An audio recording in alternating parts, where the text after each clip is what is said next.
Imaginez un Sénégal où chaque citoyen, quelle que soit sa région, peut accéder à Internet haut débit, où les démarches administratives se font en un clic, et où les données médicales sont sécurisées et disponibles instantanément dans les hôpitaux. Ce n'est pas un rêve lointain, mais une réalité en train de se construire grâce au projet d'accélération de l'économie numérique au Sénégal, ou PAN. Et tenez-vous bien, ce projet est soutenu par un financement colossal de 95 milliards de francs CFA, offert par la Banque mondiale. Dans cette vidéo, je vais vous expliquer pourquoi ce projet est une véritable révolution pour le Sénégal, comment il va transformer nos vies, et pourquoi tout le monde devrait s'y intéresser. Restez bien jusqu'à la fin, car vous allez découvrir comment, d'ici 2029, des millions de Sénégalais bénéficieront directement de ce projet. Commençons par le contexte. Pourquoi le Sénégal investit-il autant dans le numérique? Eh bien, il faut comprendre que le numérique est devenu un pilier essentiel pour le développement des nations modernes. Pourtant, malgré des initiatives importantes ces dernières années, les résultats n'ont pas toujours été à la hauteur des attentes. Le PAN, avec son financement massif de 95,05 milliards de francs CFA,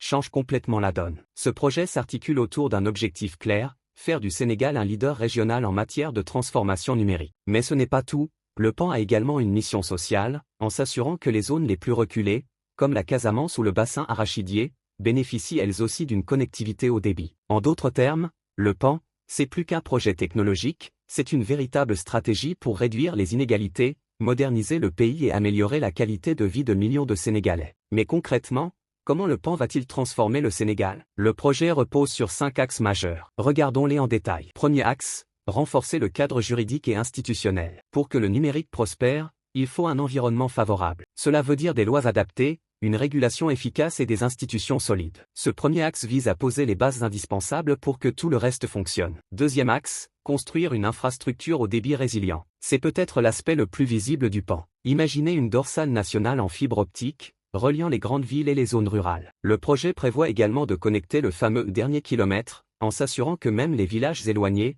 comme ceux du bassin arachidier, puissent bénéficier d'une connexion Internet de qualité. Troisième axe, digitaliser l'administration publique. Ici, le but est de rendre les services publics accessibles en ligne. Besoin d'un acte de naissance, d'une autorisation? Avec le PAN, tout cela sera possible en quelques clics. Cela simplifie non seulement la vie des citoyens, mais améliore aussi l'efficacité de l'administration. Quatrième axe, promouvoir l'inclusion numérique. Ce point est crucial. Le numérique ne doit pas être réservé à une élite. Le PAN met un accent particulier sur la formation aux compétences numériques, notamment pour les femmes et les jeunes. Parce qu'un Sénégal connecté, c'est un Sénégal où tout le monde a sa place. Enfin, cinquième axe, développer la santé digitale. Imaginez un système où les dossiers médicaux des patients sont centralisés et accessibles aux médecins, tout en restant sécurisés. Cela permettra d'améliorer les diagnostics, de réduire les erreurs et de rendre les soins beaucoup plus efficaces. Avec une telle vision, on pourrait se demander, que peut-on espérer d'ici 2029? Les objectifs sont ambitieux, mais réalistes. D'abord, le PAN vise à connecter 5 millions de personnes supplémentaires au haut débit,